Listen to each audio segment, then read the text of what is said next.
ख़वातीन व हज़रात, स्वीडन के दारुल हुकूमत स्टॉकहोम से आरफ कसाना की जानिब से सलाम कबूल कीजिए। आज के व्लॉग में 3 अहम मौज़ूआत पर मुख्तसर गुफ्तगू करेंगे। एक ये कि स्वीडन की जो माइग्रेशन की मिनिस्टर हैं,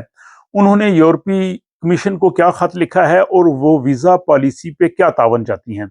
दूसरा, स्वीडन में जो तारकीन वतन हैं, इनकी बच्चियों में आला तालीम के हवाले से क्या रुझानात हैं। और तीसरा ये कि जो बैंक हैं, यहाँ पे शरह सूद के हवाले से किस तरह से मुनाफा कमा रहे हैं और जिन लोगों ने घरों के लिए कर्ज लिया हुआ है, उनके लिए कौन सा तरीका जो है वो बेहतर है। इन तमाम तफसीलात पे जाने से कबल आप लोगों का मैं शुक्रिया अदा करता हूँ कि जिन्होंने मेरी नई शाया होने वाली किताब वतन सानी की बहुत ज़ीराई की है और बहुत से लोगों ने स्वीडन में इसे ख़रीदा है और लोग इसमें दिलचस्पी का इजहार कर रहे हैं। जो अहबाब ये किताब हासिल करना चाहते हैं, उनके लिए बहुत आसान तरीका है कि ये जो वेबसाइट है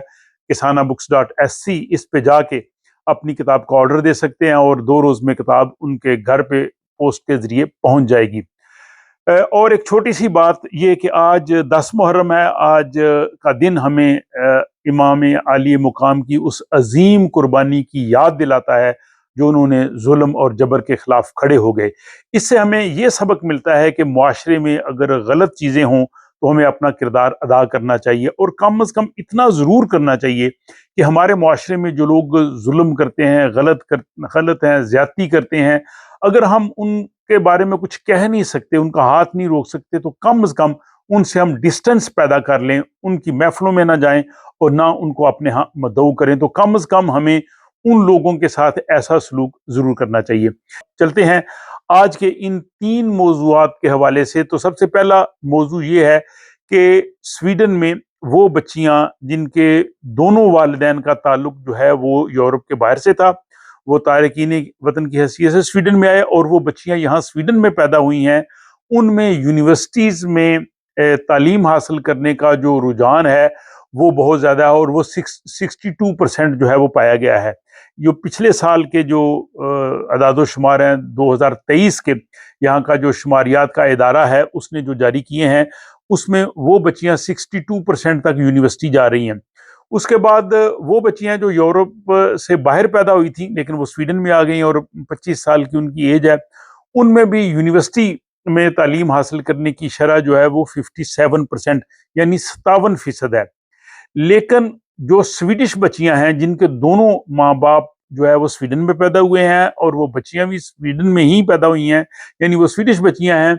उनमें यूनिवर्सिटी में जाने की जो शरह है वो 55% है। तो अगर इसको हम देखा जाए तो तारकीन वतन की बच्चियां हैं उनमें 62% और 57% है और जो स्वीडिश बच्चियां उनमें 55% है। तो ये हमें अपने तारकीन वतन की बच्चियों को शाबाश देनी चाहिए कि वो आला तालीम में आगे बढ़ रही हैं, यूनिवर्सिटी में जा रही हैं और इस मुआशरे में मुकाम पैदा करने के लिए हमें आला तालीम को हासिल करना बहुत ज़रूरी है। उसके बाद जनाब दूसरी खबर यह है कि स्वीडन में जो बड़े बैंक हैं जैसे एससीबी बैंक है, नोर्डिया बैंक है और स्वेड बैंक है, बदस्तूर इनकी कमाई जो है इसमें बढ़ती जा रही है और ये दूसरी छमाही में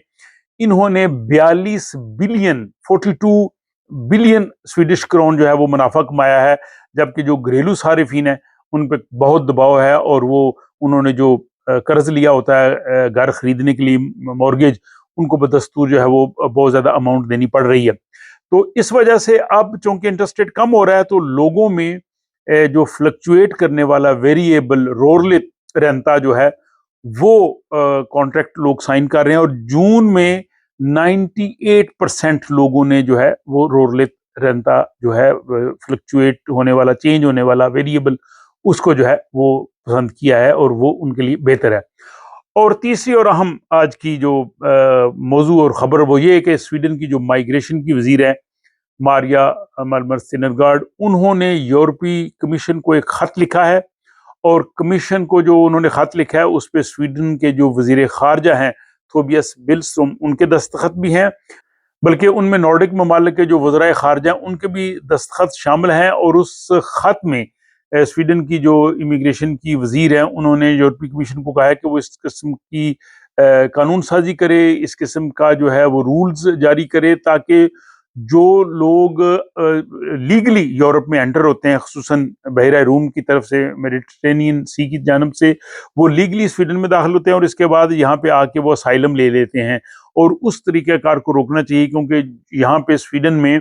وہ لوگ یہاں تک بھی پہنچتے ہیں اور پھر وہ اسائلم سیکرز کی حیثیت سے یہاں پہ جو رہنا شروع کرتے ہیں۔ تو سویڈن کی مائیگریشن منسٹر کا مطلب یہ ہے کہ یورپی کمیشن جو ہے وہ اس چیز کا جائزہ لے کہ جو افریقہ سے اور جو اٹلی کی جانب سے جو لوگ لیگلی پہلے وہ یورپ میں انٹر ہوتے ہیں اور انٹر ہونے کے بعد پھر وہ ویزا فری یعنی زون سے آتے ہیں، ان کو ویزے کی ضرورت نہیں ہوتی، لیکن جب یوں ہی آتے ہیں تو پھر وہ یہاں پہ آ کے اسائلم لیتے ہیں اور اسائلم سیکرز کی حیثیت سے یورپ میں وہ رہنا چاہتے ہیں۔ اس راستے کو جو ہے وہ روکنا چاہیے۔ اس کے بعد اگلے ولاگ میں اس موضوع پہ بات کی جائے گی کہ سویڈش انڈسٹری جو ہے اس کو لیبر کی بہت ضرورت ہے یورپ کے باہر سے آنے کی، لیکن یہاں کے جو ورک پرمٹ کے قوانین ہیں وہ اس میں کس حد تک رکاوٹ ہیں، تو اس حوالے سے تمام تر تفصیلات جو ہے وہ آپ اگلے ولاگ میں دیکھ سکیں گے۔ آج کے اس ولاگ کے حوالے سے اپنی رائے کا ضرور اظہار کیجئے، اور پسند آنے پر اسے دوست احباب سے آپ شیئر بھی کر سکتے ہیں، اور اس کے ساتھ ہی میں آپ سے اجازت چاہوں گا۔